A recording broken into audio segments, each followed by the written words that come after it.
مصطفیٰ جان رحمت پہ لاکھوں سلام، مصطفیٰ جان رحمت پہ لاکھوں سلام، شمع بز میں ہدایت پہ لاکھوں سلام، مصطفیٰ جان۔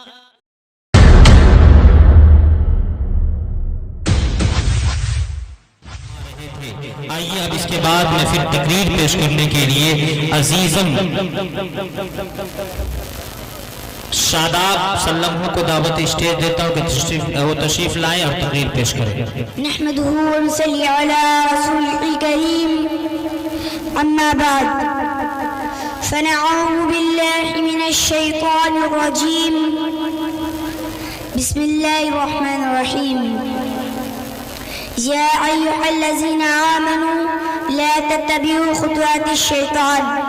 فمن يتبع خطوات الشيطان فإنه يأمر بالفحشاء والمنكر معد السامعين الكرام۔ میں نے آپ حضرات کے سامنے قرآن مقدس کا ایک آیت پڑھا ہے جس میں رب کائنات نے ارشاد فرمایا کہ اے ایمان والو، شیطان کے نقش قدم پر مت چلو، اور جو شخص شیطان کے نقش قدم پر چلے گا اس کو شیطان ناحیائی اور برائی کا حکم دے گا۔ ملت اسلامیہ کے نوجوانوں، آج کے اس محفل میں اور آج کے اس مبارک اجلاس میں میری تقریر کا معاذ ہوں۔ آج کا بگڑا ہوا معاشرہ ہماری ذمہ داریاں ہیں۔ بارگاہ عزت میں دعا کیجیے کہ خالق کائنات مجھے صحیح بات اس پر پوری امت کو عمل کرنے کی توفیق عطا فرمائے۔ نوجوان دوستو، آج کے اس نازک دور میں ہمارا معاشرہ اور سماج کن کن خرابیوں سے دوچار ہے، اس کے اسباب و وجوہات کیا ہیں، ان سے مقابلہ کی دفع کی کیا تدابیر ہیں، ان کو ایک مختصر سے وقت میں بیان کرنا اور ان پر تفصیلی روشنی ڈالنا دشواری نہیں بلکہ ناممکن سا معلوم ہوتا ہے کہ سردست دور حاضر کے بعد شدید فتنوں کا اور عنوان کا تفصیلاً ذکر کرنا مناسب سمجھتا ہوں۔ دوستو، وہ اسباب کے جنہوں نے معاشرہ کی بنیاد کو ہلا کر رکھ دیا اور پوری امت دامن عفت کو تارے تار کر دیا، ان میں سے سفلی عمل کرنا اور کرانا، غیر مشروع طور پر گنڈے تعبیز کرنا، غیر شرعی کاموں کے لیے منت مانگنا، ماں باپ کی نافرمانی کرنا، مردوں کو تنزیہ پاجامہ پہننا،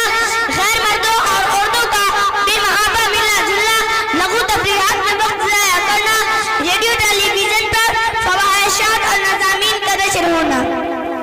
عورتوں کا بے پردہ رہنا، ننگے سر گھومنا، گلا بازو اور پیٹ کا کھلا ہونا،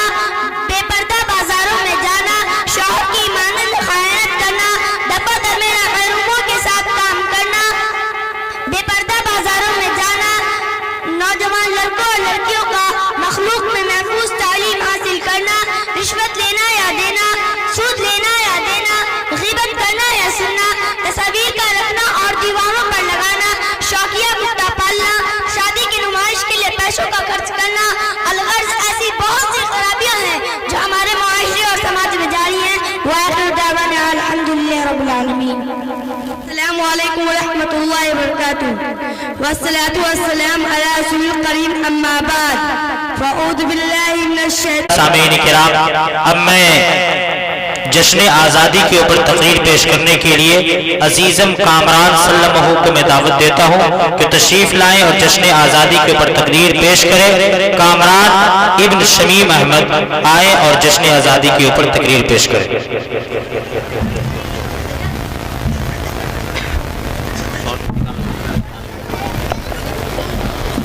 بسم اللہ الرحمن الرحیم، نحمده ونصلي على رسوله الكريم، اما بعد فاعوذ بالله من الشیطان الرجیم، بسم اللہ الرحمن الرحیم۔ اے خاک وطن اب تو یہ وفاؤں کا صلہ دے، اے خاک وطن اب تو یہ وفاؤں کا صلہ دے، میں ٹوٹی سانسوں کے فصیلے پہ کھڑا ہوں۔ استاد محترم، محفل میں شریک قابل قدر حاضرین،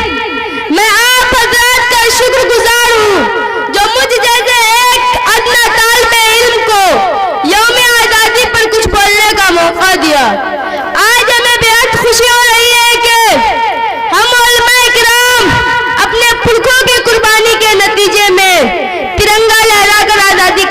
منا رہے ہیں۔ ہندوستان کی سرزمین پر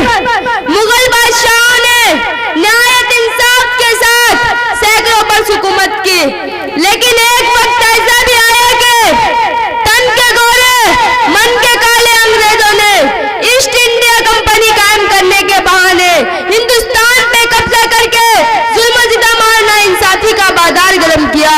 اور اس ملک کے باشندوں کا جینا حرام کر ڈالا۔ ایسے وقت میں انگریزوں کے خلاف سب سے پہلے فتویٰ دینے والے شخص شاہ عبدالعزیز محدث دہلوی رحمۃ اللہ علیہ تھے۔ اس فتوے کے بعد تحریک ریشمی رومال چلایا گیا،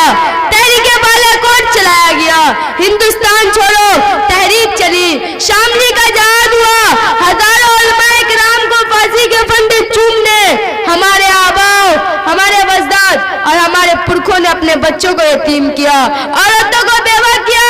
جیل کی کالی کوٹلی کو آباد کیا، انگریز فوج کی گولیوں کو سامنا کیا، تب جا کر یہ ہمارا ملک ہندوستان آزاد ہوا۔ اس مجاہدین آزادی کی ایک بڑی لسٹ ہے جس میں ہندو بھی ہے، مسلمان بھی ہے، ان سب نے مل کر اس ملک کو آزاد کیا اور قربانیاں پیش کی۔ چنانچہ ایک وقت وہ بھی آیا کہ ہندو مسلم مل کر ایک ہی پلیٹ میں کھانا کھایا اور ملک اتحاد و اتفاق کا مظاہرہ کیا۔ ہندوستان کے تمام مذاہب کے لوگ متحد ہو کر انگریزوں کے خلاف جہاد پیش کی تو یہ ظالم انگریز سات سمندر پار بھاگنے پر مجبور ہو گئے ہیں۔ میرے بھائیوں، آج ہمیں اپنے ملک کو بچانا اور اپنے ملک کی حفاظت کرنا ہے تو وہی پیار و محبت کی ضرورت ہے اور یہی اس ملک کی سب سے بڑی خوبصورت اور طاقت ہے۔ میں اپنی بات کو اس شعر پہ ختم کرتا